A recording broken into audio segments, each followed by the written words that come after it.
यूं तो वर्ष के सभी महीने अपना अपना एक विशेष महत्व रखते हैं, लेकिन जो ये सर्दियों का समय है ये आपके लिए विशेष उपयोगी हो सकता है। अगर आपको पता हो कि इस समय पर क्या आहार लेने हैं, क्या जीवन शैली होनी चाहिए, किन नियमों का पालन करना है, तो निश्चित रूप से आप इस समय में ऊर्जा का विकास कर सकते हैं, बलवर्धन कर सकते हैं। अगर किसी का वजन कम है तो वजन तीव्र गति से बढ़ाया जा सकता है और इम्यूनिटी अच्छी हो सकती है, शरीर सक्षम बन सकता है आपका। आज हम इसी विषय पर बात कर रहे हैं कि ऐसा क्यों है और किस प्रकार के प्रभाव आपके शरीर पर इस समय में होते हैं। तो आप समझें कि अधिकांश हम कहते हैं कि आपको सुपाच्य भोजन लेना चाहिए, कम मात्रा में भोजन लेना चाहिए, आपको गरिष्ठ भोजन नहीं लेना चाहिए।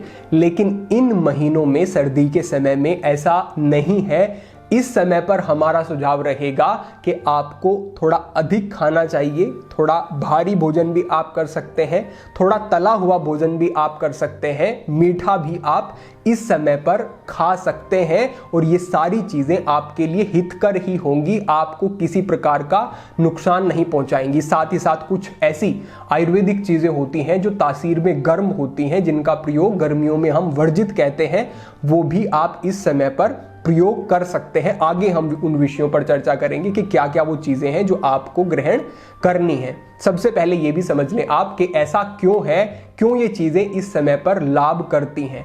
इसका कारण ये है कि इस समय में आपकी जो जठराग्नि होती है, जो भोजन का पाचन करती है, वो बढ़ी हुई होती है।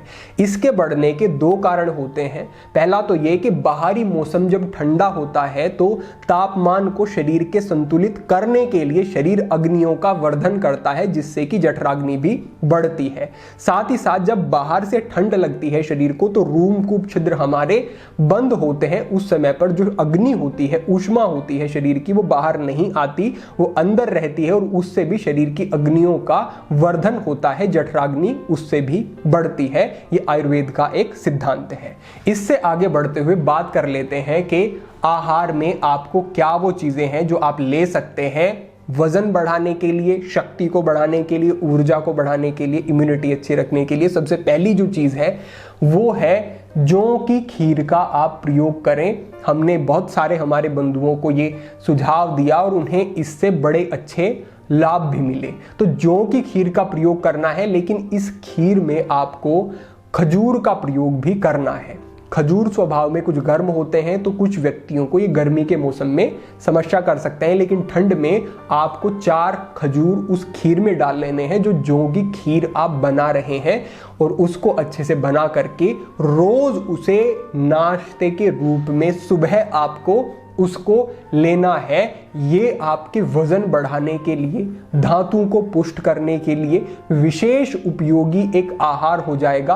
कहा जाता है कि निरंतर 3 महीने तक अगर इसका प्रयोग कर लिया जाए तो कोई दुबला पतला कितना भी व्यक्ति है, बिल्कुल शरीर में ऊर्जा नहीं है, बिल्कुल बल नहीं है, उसके शरीर में भी ऊर्जा और बल का विकास करने वाला ये एक अमूल्य उपाय हो जाता है। इससे आगे बढ़ते हुए अनेक प्रश्न मिलते हैं कि अश्वगंधा और शतावरी का प्रयोग कैसे कर सकते हैं, कितनी मात्रा में कर सकते हैं, कब कर सकते हैं। तो सबसे अच्छा जो समय है वो ये 3 महीने ही है। आप संध्या काल में दूध के साथ इसका प्रयोग कर सकते हैं, दोनों को संभाग में मिला सकते हैं और 1 चम्मच की मात्रा में इसको आप लेते हैं तो ये विशेष उपयोगी है। बस आपको ध्यान ये रखना है कि लेते ही सोना नहीं होता है किसी भी इस प्रकार की पुष्टिकारक औषधि को। तो आपको अपने सोने के समय में और इस औषधि को ग्रहण करने के समय में 2 से 3 घंटे का अंतर रखना है।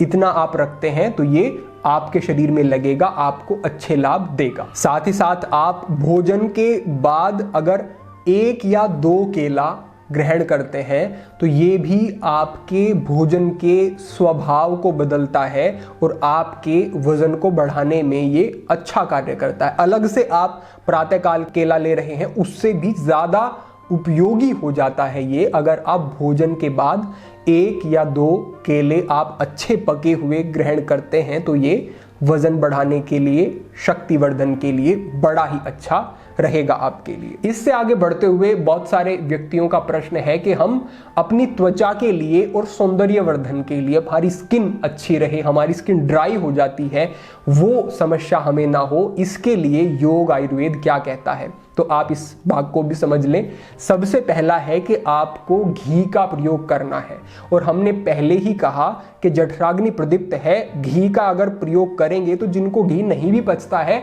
इस समय पर उनको भी घी पचेगा और उनकी त्वचा पर भी उसका प्रभाव दिखाई देगा। ड्राई स्किन रहती है वो धीरे धीरे आपकी समाप्त हो जाएगी समस्या, और त्वचा के लिए घी का प्रयोग बड़ा अच्छा रहेगा। साथ ही साथ अभ्यंग आप जरूर करें, और अभ्यंग करना कैसे, यानी कि आपको शरीर की मालिश करनी है, लेकिन मालिश करनी है आपको सूर्य की किरणों के सामने, सूर्याभिमुख होकर के आपको मालिश करनी है। सुबह उदित होते सूर्य में आप कर सकते हैं और स्नान से पहले कर लें, उसके बाद आप करके उसे 10 मिनट रखें और उसके बाद आप नहा लें, तो आपके लिए बड़ा उपयोगी है। ये केवल त्वचा के लिए ही नहीं है, ये आपकी मांसपेशियों के लिए, आपकी नर्व्स के लिए, पूरे शरीर में एक बड़ा अच्छी फ्लेक्सिबिलिटी को भी बढ़ाएगा, स्टिफनेस को कम करेगा। अनेक इसके लाभ हैं, और त्वचा के लिए तो हमने जो संकेत किया ये उपयोगी है ही। तो अभ्यंग शरीर की मालिश आप जरूर करें, ये बड़ा अच्छा है। अब अंत में हम 2 संकेत और करते हैं, इनको भी आप अच्छे से समझ लें। आपने अच्छे से भोजन किया, थोड़ा भारी भोजन भी किया, आपके शरीर में वो लग भी रहा है, आपका बलवर्धन भी हो रहा है, शरीर पुष्ट हो रहा है, लेकिन अगर आप व्यायाम नहीं करेंगे तो वो कफ कहीं ना कहीं बढ़ना शुरू हो जाता है, बेडोल होना शरीर शुरू हो जाता है, एक सही आकृति शरीर को नहीं मिल पाती। तो योग का आलंबन आप जरूर लें। हमने अनेक मार्गदर्शन किए हैं, सनातन हठ योग हमारा जो दूसरा केवल योग के लिए ही जो चैनल है उस पर हमने संकेत किए हैं, वहां पर आप जुड़े। और विशेष जो हमारा आपसे आग्रह है कि आप इस समय पर सूर्य नमस्कार का अभ्यास जरूर करें, क्योंकि गर्मी के मौसम में क्या होता है कि व्यक्ति इतना सूर्य के सामने जाकर के योग आदि के अभ्यास नहीं कर पाता।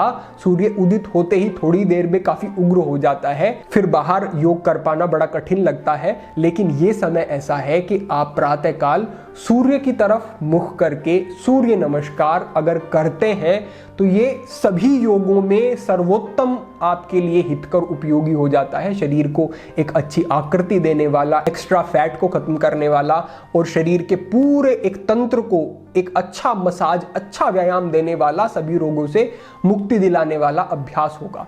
सूर्य नमस्कार के लिए हमने अलग से विस्तृत मार्गदर्शन किया है, उस प्लेलिस्ट का लिंक हम आपके लिए साझा करवा देंगे, जाकर के उसे इस वीडियो के बाद आप अवश्य देख लें और ये अभ्यास जरूर करें। जिनको कफ की समस्या अधिक रहती है, ठंड अधिक लगती है, वो सूर्य भेदी प्राणायाम भी कर सकते हैं। इससे आगे बढ़ते हुए अंतिम हमारा आपसे सुझाव है कि ये समय है, इसमें पंच महाभूतों के संपर्क में रहें। दोपहर में या फिर आप जब भी आपको समय मिलता है तो बाहर निकलें, धूप में बैठें। आप मिट्टी का भी जो है अपने शरीर पर लेपन कर सकते हैं, या फिर जो खेत में कार्य करने वाले हैं वो नंगे पैरों खेत में अपने कार्यों को संपादित करें। इस प्रकार से आप देख सकते हैं। लेकिन शरीर आपका जो पंच महाभूतों से बना हुआ है, आप पंच महाभूतों के फिर संपर्क में जाते हैं तो शरीर का हर एक तत्व पुष्ट होता है। ये एक सिद्धांत है, इस पर भविष्य में हम संकेत अवश्य करेंगे।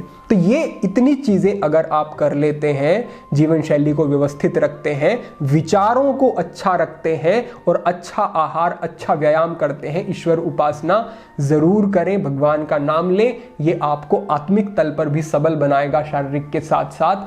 तो मैं कहता हूं कि बड़े अच्छे जीवन में परिवर्तन हो सकते हैं। व्यक्ति कहीं किसी समस्या में भी फंसा हुआ है तो वो भी वहां से बाहर निकल आएगा और अपने आप को बड़ा अच्छा सक्षम अनुभव करेगा व्यक्ति।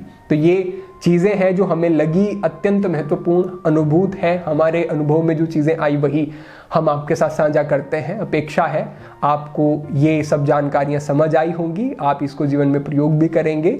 इस मार्गदर्शन को आप हमारे अन्य बंधुओं तक भी अवश्य साझा करें, जिससे कि अन्य व्यक्ति भी सजग हो सके इन विषयों के प्रति। तो आज के लिए यही मार्गदर्शन था।